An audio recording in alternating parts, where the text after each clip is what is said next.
Hello class, basic and piecewise functions.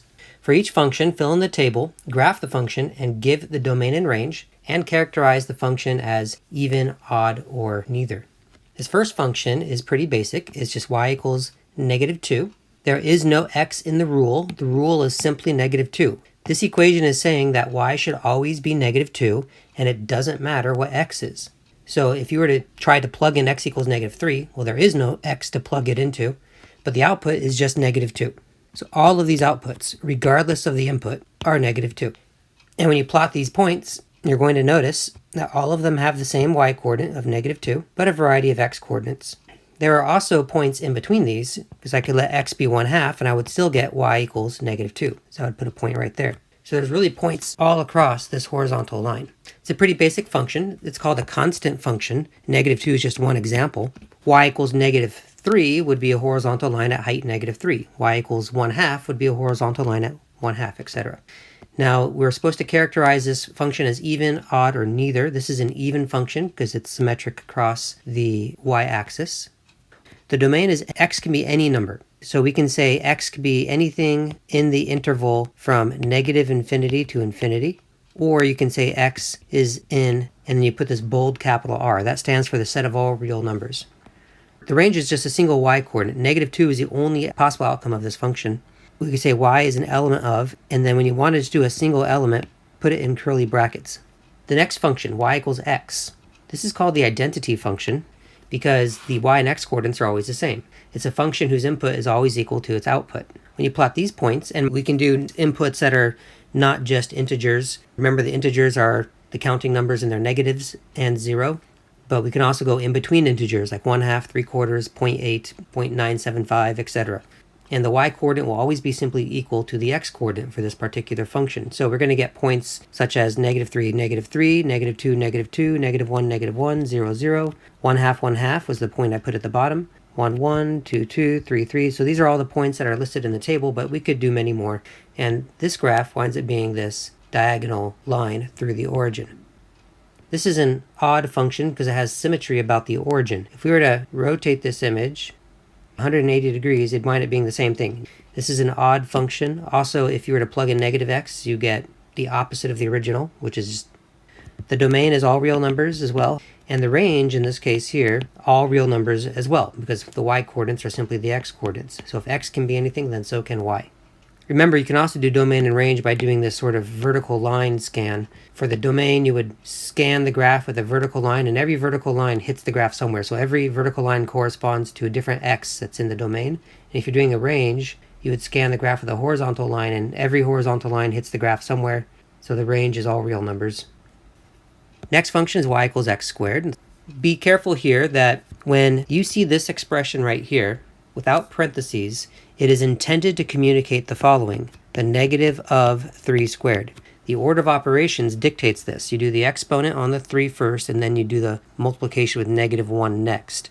So you actually get -9. If you mean to say -3 times another -3, then make sure you put the parentheses around the -3. This one gives you +9. So anyway, be careful here when you're evaluating. If you square -3, you get +9. If you square -2, you get +4. Square -1 gives you +1. Square 0 is 0. Square 1 is 1. Square 2 is 4. Square 3 is 9. So plotting these points, we won't be able to see all of them on this particular scale, but we can certainly see 0, 0, 1, 1, 2, 4, and 3, 9 is up off our scale, so I'll leave it off the image. -1, 1, -2, 4, and this winds up making the shape of a parabola. The parabola is symmetric across the y-axis, so this is an even function. Right, you can verify that by plugging in -x instead of x, and then the square just turns it right back to the original. So it doesn't matter if you plug in -x or +x, you get the same result. The domain is all real numbers. You can square anything you want, but the range is limited. When you square a number, you only get 0 or higher, right? Notice the y coordinates here. They can't be negative. So y has to be bigger or equal to 0. Or you can say the range is bracket 0 to infinity. Or you can say the set notation that you'll see the book use a lot, y such that y is bigger or equal to 0. Next function, y equals x cubed. When I plug -3 into this function, you should be thinking with parentheses. But with a cube, when you cube a negative, it stays negative. So you're going to get negative 27 on this. Cube negative 2, you get negative 8. Cube negative 1 is negative 1. Cube 0 is 0. Cube 1 is 1. Cube 2 is 8. Cube 3 is 27. On this particular window, we can't plot all of these points again. 0, 0, and 1, 1. Negative 1, negative 1. This graph winds up looking like the graph gets flat in the middle. It goes up pretty steeply and goes down into the third quadrant pretty steeply. Remember your quadrants, by the way. This is the first quadrant, second quadrant, third quadrant, and fourth quadrant. So x cubed is in the first and third quadrants. It's also symmetric about the origin. If I put this graph here and rotate it around the origin, it winds up being the same thing that we started with. And easy to see that this is an odd function, right? Plug in negative x instead into the function, right? So if you do negative x cubed, that negative will stay. You get the opposite of the original. So we definitely have an odd function here. Continuing on, the domain and range. The domain of this one is all real numbers again. You can cube anything, and the range will also be all real numbers, right? Because this graph goes down forever and goes up forever, so it covers all possible y coordinates. Y equals the square root of x. If you try to plug in negative numbers into this one, you're going to get non-real results. Recall that the square root of a negative 4, for example, is 2i. But it's an imaginary number, it's not real, so we would say it's not in the real number set. For the purposes of graphing, we want x and y to be real numbers. So when I try to do the square root of negative 2, we get no solution. I'm going to put a D, N, E. That stands for does not exist.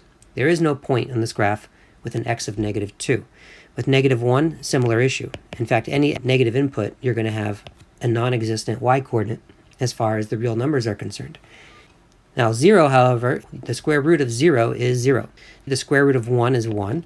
The square root of 2 doesn't simplify to a whole number, but if you were to turn it into a decimal, it'd be about 1.4.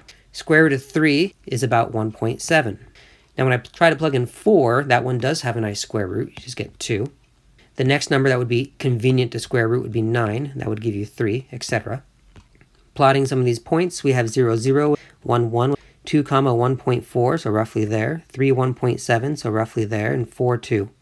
And we have this arching shape. It turns out if you were to square both sides of this equation, it would read x equals y squared, which in its entirety is a parabola opening to the right.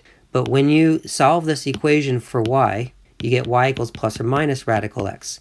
Radical x is the top half of this parabola, and negative radical x is the bottom half. Notice that it just has radical x, not plus and minus radical x. So as a function, it's just the top half of this parabola. And this is our function y equals radical x. This graph here is neither symmetric about the origin nor the x-axis. It's neither even nor odd. And then our domain is x can only be 0 or higher. So I'll just do bracket 0 to infinity. And our range is the same. The lowest point on this also has a y-coordinate of 0. And this branch, even though it kind of flattens out, it does go up forever. Other ways you could say domain and range, you could just say simply x is bigger or equal to 0, and so is y.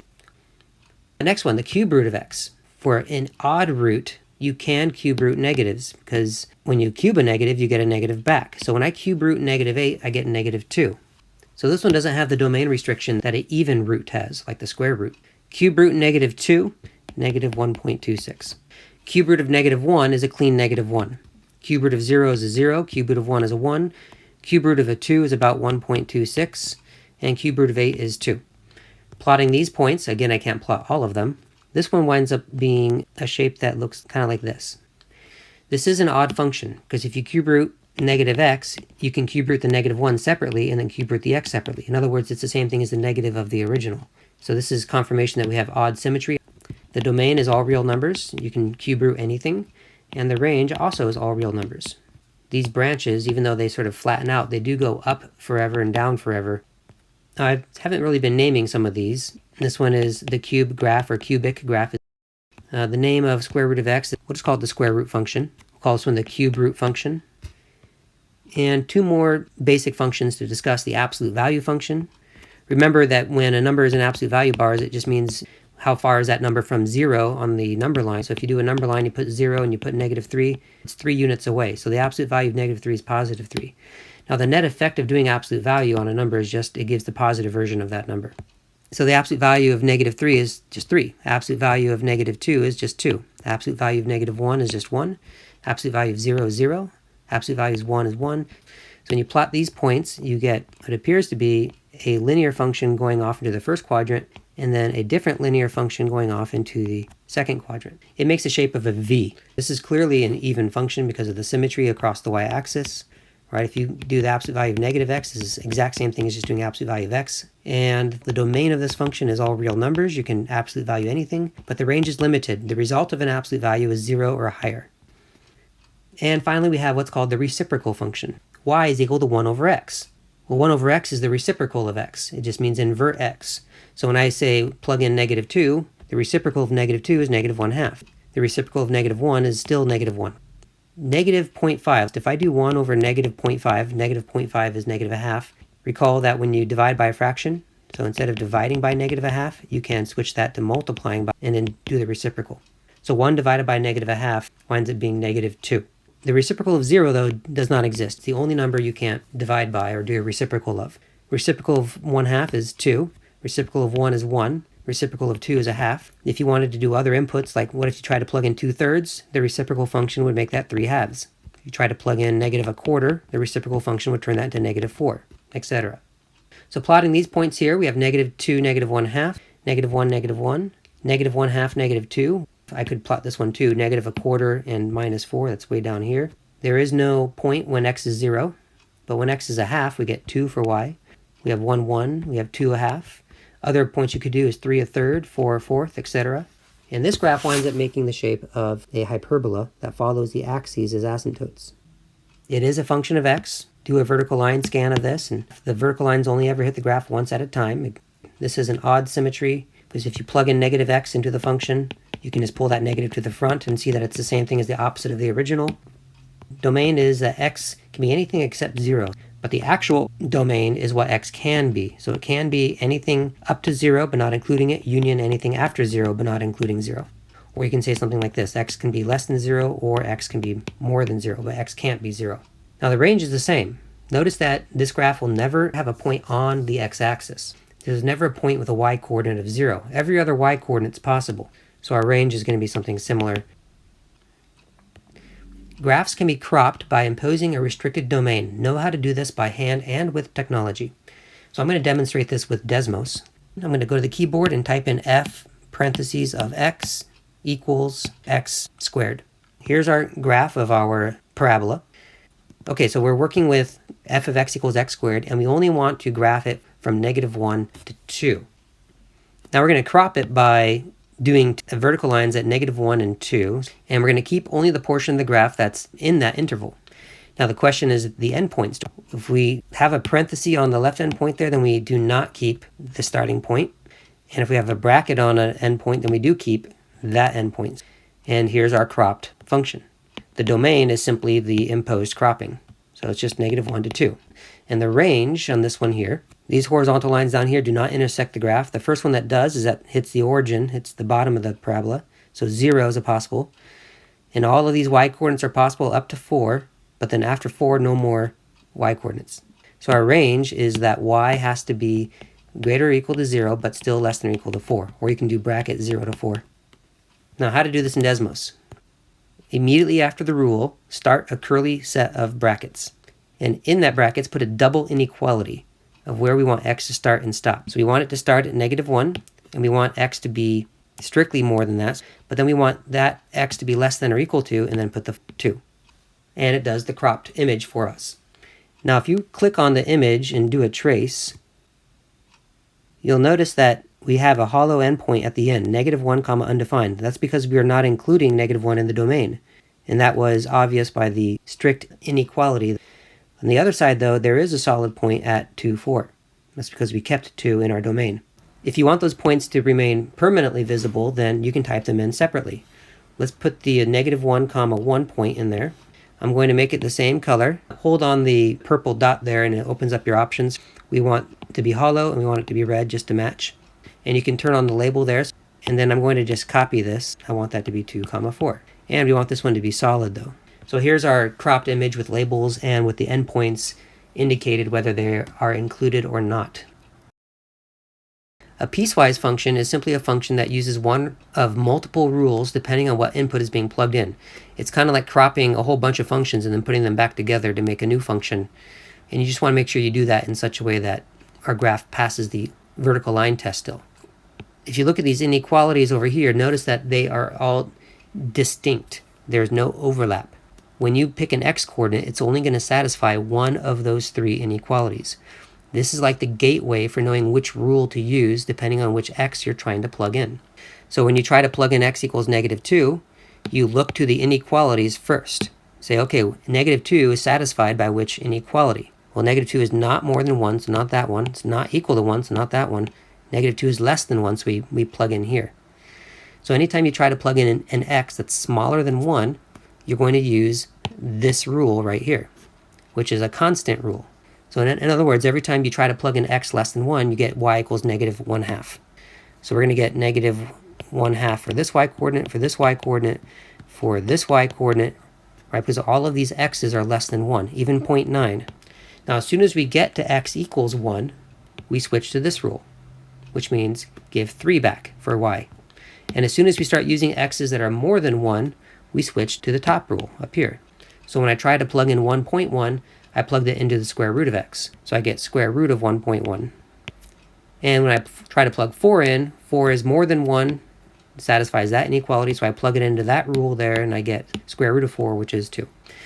Okay, now we're going to graph this and give the domain.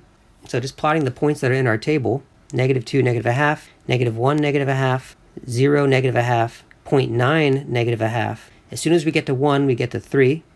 After 1, like 1.1, we had 1.05, roughly in there. We had 4, 2. And you might be like, okay, now I'm going to just connect all these dots and do something like that. Well, that's not the way to do this.